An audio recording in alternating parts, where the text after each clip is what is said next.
So here we have the Nissan Qashqai 1.6 DCI Techno automatic on a 17 plate. I'm going to start off by showing you around the outside of the car, and then we'll hop in and run through some controls on the inside. From the outside you can see it's a 5-door car with alloy wheels and tinted windows.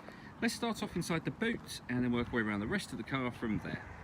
As we approach the back of the car, you'll see we have reversing sensors. This car's also got a 360 parking camera, which I'll show you inside the car. Plenty of boot space as well, along with that 60/40 split folding rear seat. And then that space can be increased further by lifting and completely removing, if you wish to, these two tray sections here. Okay, so we're just going to work our way back round to the front of the car, and then we'll hop in and run through the controls on the inside. But now that we've done a full circle of it, you can see not only is it a great looking car, but it's in wonderful condition the whole way round. Just briefly before I climb in, I think it's well worth seeing the interior from this exterior point of view. You get half leather seats. There's plenty to run through on the dashboard, so let's hop in and we'll do that right now.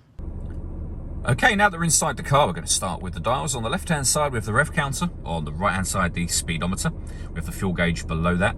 In the middle you can see the digital readout for the speedometer, so you can change information that's displayed there by using buttons on the steering wheel, and eventually you'll get back around to that speedometer again. Below that you can see the total miles for the car. They are 40,471.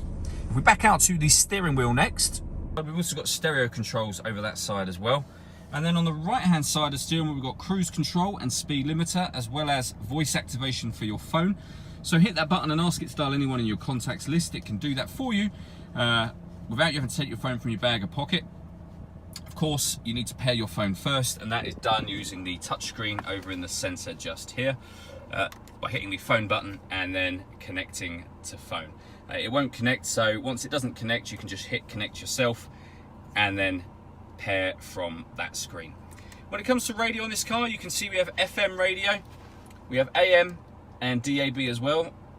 It's all touchscreen, so you can just kind of sift through the massive list of DAB stations that are available to you. If you want to be listening to your own music, you can as a CD player. There's auxiliary input, USB input, and once you paired up your phone, you can stream your music wirelessly via Bluetooth audio. This car's also got satellite navigation. There's a full video showing how that works on our website and on our Facebook page as well. I mentioned when we were at the back of the car that we had a 360 parking camera. So what you can see there is the reverse camera image and a bird's eye view of the car parked in the space that it's in at the moment.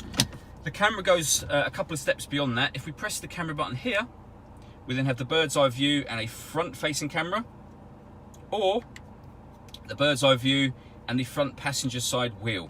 This car also has the ability to park itself, autonomous parking. And you can see there it'll either parallel park you or park you in a bay. You select which, and the car will then give you instructions from there. It will do all of the turning of the steering wheel for you. You can see it says use turn signal to change side. So we can either look for a space on the left, or we can indicate and look for a space on the right. The car will do everything but accelerate, brake and change gear. So really, really clever system. There's a video showing that working on our website as well. Below that, we've got dual zone climate control. So you can adjust the fan speed in the middle here, temperature for the passenger side and driver side.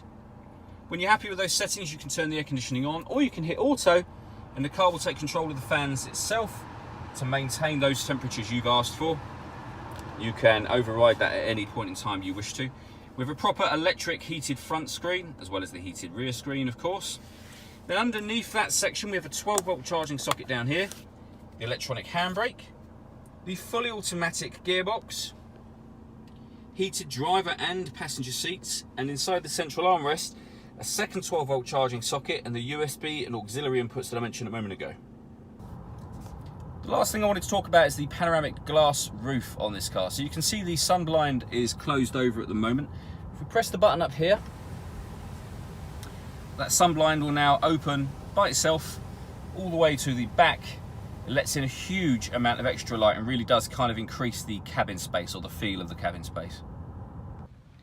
All that leaves me to say is thank you for taking the time to watch this video. If you'd like to come and see the car in person and have a test drive, please feel free to call any of our MJA sites. We'd love to hear from you soon.